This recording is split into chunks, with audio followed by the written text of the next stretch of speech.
शुरुआत एक सवाल से। अगर मैं आपसे पूछूं कि गोल्ड ईटीएफ खरीदने पर 2% चार्ज लगता है और गोल्ड एफओएफ पर 1%, तो आप क्या चुनेंगे?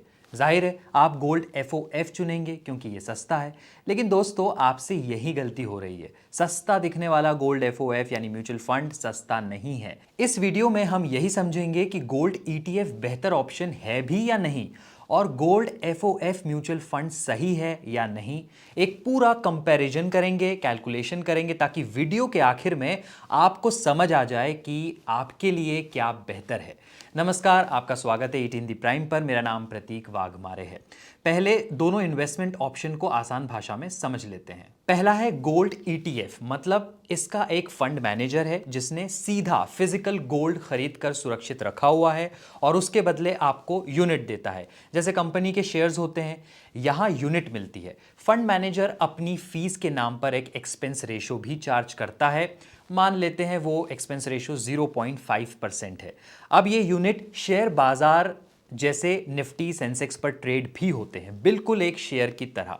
उधर गोल्ड एफओएफ से मतलब है फंड ऑफ फंड। ये एक म्यूचुअल फंड है। इसका फंड मैनेजर सीधे गोल्ड नहीं खरीदता, वो एक गोल्ड ईटीएफ की यूनिट खरीद लेता है। जैसे मिड कैप फंड कंपनी के शेयर्स में निवेश करते हैं, वैसे ही गोल्ड एफओएफ गोल्ड ईटीएफ में निवेश करते हैं। यहां भी फंड मैनेजर मान लेते हैं 0.1% का एक्सपेंस रेशो लेता है, जो ईटीएफ से कम है। लेकिन दोस्तों, सारा खेल यहीं से शुरू होता है। एक बात और बता दूं कि दोनों में एसआईपी का विकल्प मिलता है। आजकल ग्रो जैसी ऐप पर आपको ईटीएफ में भी एसआईपी का ऑप्शन मिल जाएगा। गोल्ड एफओएफ का एक्सपेंस रेशो अक्सर बहुत कम दिखता है, जैसे 0.1% या 0.2%। वहीं ईटीएफ का 0.5% तक दिख जाता है। तो किसी को भी गोल्ड एफओएफ ही सस्ता लगेगा। लेकिन यहां एक बड़ा कैच है। गोल्ड एफओएफ में एक हिडन एक्सपेंस रेशो यानी चार्ज भी छिपा है। बताते हैं कैसे। देखिए, गोल्ड एफओएफ मतलब फंड मैनेजर ने गोल्ड ईटीएफ में निवेश किया है, तो जाहिर है उसे ईटीएफ का भी चार्ज देना पड़ेगा। लेकिन म्यूचुअल फंड कंपनी आपको वो चार्ज दिखाती नहीं है। ज्यादातर मामलों में ऐसा देखा गया है। मतलब आप दो चार्जेस दे रहे हैं, एक एफओएफ को और दूसरा एफओएफ के अंदर बैठे ईटीएफ को। तो 0.1% और 0.5% मिलकर हो जाते हैं 0.6%। सुनने में कम लग रहा है, लेकिन जब आप इसे अपने टोटल निवेश अमाउंट पर कैलकुलेट करेंगे तब पता चलेगा कि ये एक्चुअल में कितना बड़ा अमाउंट बन जाता है।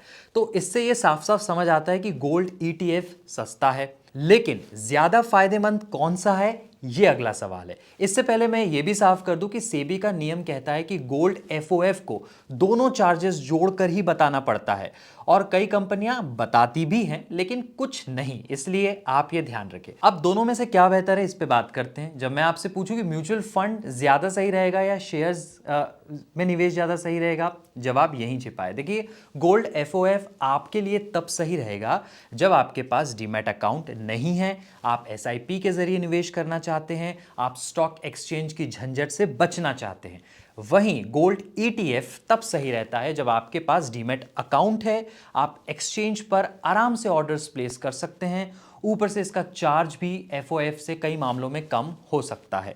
इसलिए एक बार एक्सपेंस रेशो देख लें, कहीं ईटीएफ का भी ज्यादा हो सकता है एफओएफ से। तो ये फंड टू फंड डिपेंड करता है, और एक्सपेंस रेशो को ही बेस मानकर डिसीजन लेना भी ठीक नहीं है, ये भी आपको बता दे। तो भाई कुल मिलाकर बात यही है कि गोल्ड एफओएफ सस्ता दिखता है, लेकिन जरूरी नहीं है कि वो सस्ता ही हो। हालांकि निवेश की झंझट इसमें कम भी है, लेकिन आपको इसके चार्जेस की जानकारी होना जरूरी था, जो हमने आपको यहां बताया। तो अब आप अपना कैलकुलेटर उठाएं और तय करें आपके लिए ज्यादा बेहतर क्या रहेगा, क्योंकि दोनों लगभग सेम ही है। दोनों के प्रॉफिट पर लगने वाला टैक्स भी उतना ही है। तो अगर ये वीडियो आपको हेल्पफुल लगी है तो लाइक और शेयर जरूर करें। ईटी हिंदी प्राइम पढ़ते रहें ताकि ऐसे ही इन्वेस्टमेंट से जुड़े अपडेट्स आपको लगातार मिलते रहें। इस वीडियो को कैमरे पर रिकॉर्ड और एडिट विवेक यादव ने किया है। आप देखते रहिए ईटी हिंदी प्राइम। नमस्कार।